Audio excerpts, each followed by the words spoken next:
Hey everybody, I'm going to go ahead and make a little video tutorial about how to handle iterative analysis in this chapter challenge. I have an image here of a couple camel humps. These are a possible, something you might want to insert into your roller coaster to make it more thrilling. And what I'm asking you to do, of course, is anytime you add an element and you're whatever that element is, I'd like you to talk about some of the things that make that element interesting. What are the velocities and the speeds? Excuse me, the velocities that are associated with the energies associated with it. Like, and how do we figure those things out? So I have some tools here to be able to do that. And if you were to do iteration multiple times on all of this stuff, it would take you a very long time. If you want to make any one change, you'd have to change all of it because the energy at the beginning determines if you're able to get up to the top of this first hump or how fast you're moving when you get to the top of the first hump, and so on as you're working your way through. So by using Google Sheets to be able to do this, we can go ahead and take on lots of these calculations simultaneously. And it's really handy, but it takes a while to set up. So that's what I'm going to be doing right now is I'm going to be setting up kind of this work as a whole. So I'm going to go ahead and put in some labels right in here. And the labels are going to be as follows. I'm going to start out with some things that are useful. I'm going to put in an acceleration due to gravity. Don't forget, we can't use labels over here, so I don't want to put my units in this category. I'm going to put numbers over there instead. So I'm going to go ahead and put in a meters per second quantity squared there.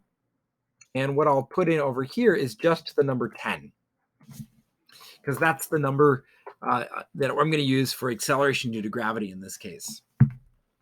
Another thing that would be useful for us to know would be the mass of the coaster. And I'm going to do that in kilograms. And so the mass of the coaster, I'm going to put it in as 200 to start with. It could be anything. It could be 1,000, whatever kind of works or what you feel is appropriate for you to drop in there is acceptable to me as long as, it's not overwhelming. I'm also going to put in something like total energy. This is the total amount of energy to work with here in joules. And I don't yet know kind of what that total energy will be, but it is whatever kind of the roller coaster comes in with. It comes with kinetic energy and gravitational potential energy. And so whatever I'm rolling in with is the amount of energy that I have to work with as a whole.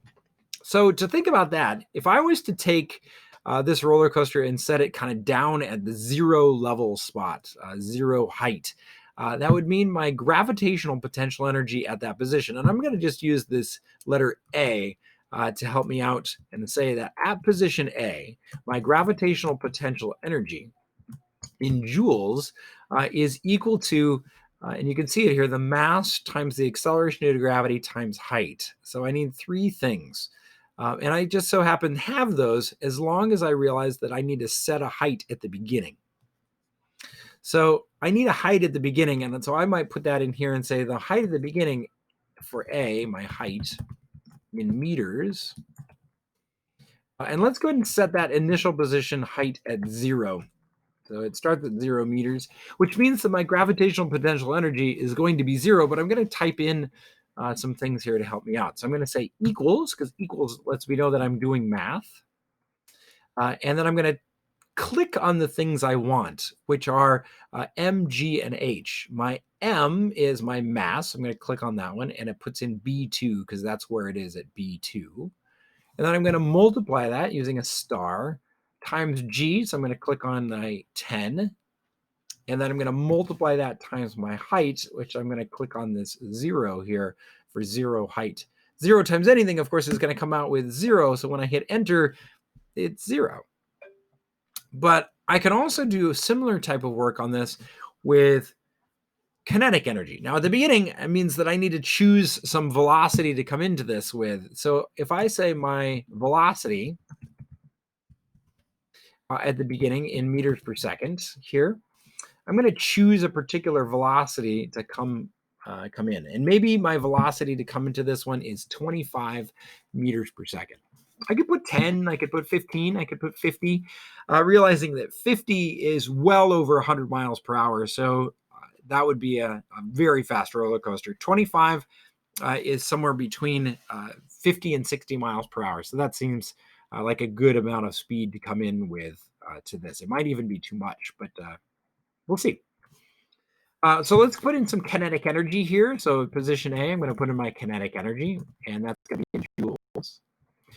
Now, kinetic energy is calculated by taking 1/2 times my mass times my velocity squared. I have a velocity of 25 here, so let's go ahead and plug that in. So I'm going to say equals. I'm going to put in a 1/2 as 0.5 because calculations work better here in decimal. And then I'm going to multiply that times my mass. I'm going to click on my mass up here. And then I multiply that times my velocity. So I'm going to click on the 25 because that's my velocity. I'm going to put in a caret, that little hat, and then I'm going to put that in as squared. So there's my 1/2 mass times velocity squared. And if I hit enter, that's my amount of energy that I have, which is 62,500 joules. If I was to change this velocity to 20 here, it would change this energy to 40,000. So again, 25 gives me 62,500. So velocity definitely adds to the energy pretty quickly. Now, at this moment in time, I can actually say, well, I can figure out what my total energy is because I actually know my gravitational potential energy at position A, and I know my kinetic energy at position A, and my total energy is just adding those two amounts together. So I'm going to go ahead and say equals here, and I'm going to equal my gravitational potential energy, which is here in B4. Then I'm going to plus, and I'm going to add on my kinetic energy at that position, and I'm going to hit enter. So my total energy at the beginning is 62,500 joules because it's all in kinetic energy. If I was to put a particular height in here, let's say it was at 10 meters tall, so I'm changing my height at position A, and I hit enter, it's now going to say that I have some gravitational potential energy, and my total energy goes up. So I can change things. I'm going to put this back in at 0 just for now. There's position A with energies, heights, velocities, and kinetic energies. But what about position B? Well, position B, my gravitational potential energy is based only on height, mass, and acceleration. So in that case, this is pretty easy for me to calculate, and I can put in an equal sign here. And remember that it's mgh, so my mass is 200 times my g, so I'm going to click on 10 here, times my height, where what is my height? Oh dear, I didn't enter that in yet. So I'm going to need to put in a height here. So I might come down here and say, hang on, I need a height first. So I need to put in B height. And my height for B, I put it in over here at 20 meters. So I need to go back and edit this. So I double clicked over here in order to edit. So I'm going to put in 20 meters for my height.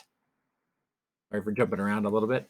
So 20 meters for the height. And then I'm going to double click here and times by my height, which is, I'm going to click on this 20 so that I can modify it if I want to.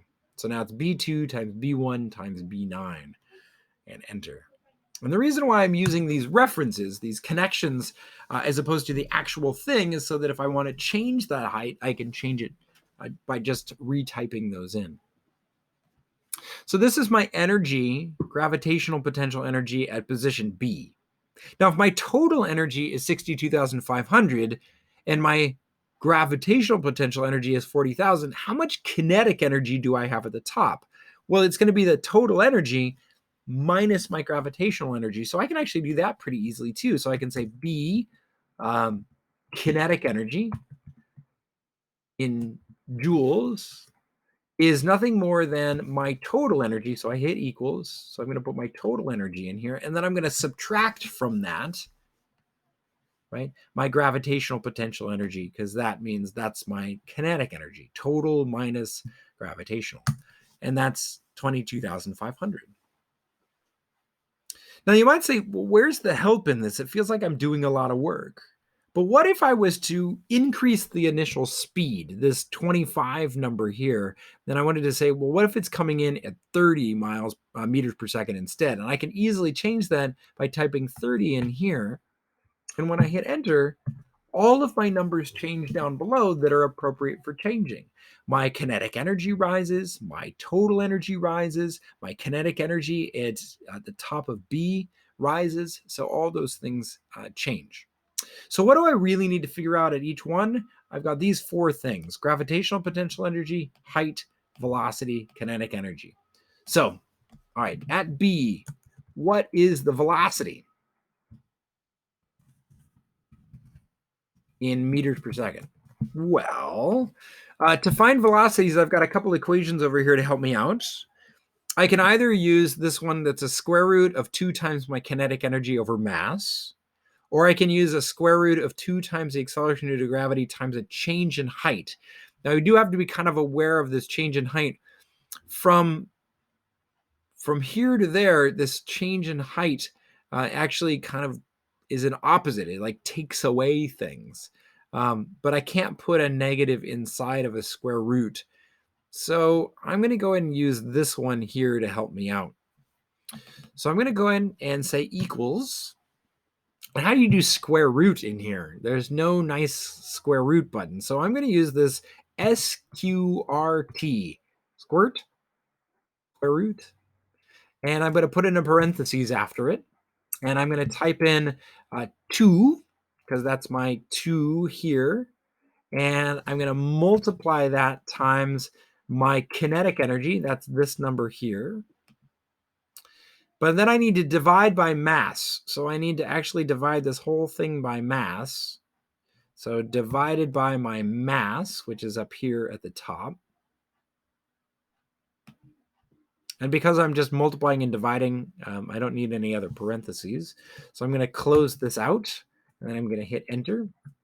And that means that the velocity up at the top here is 22 meters per second.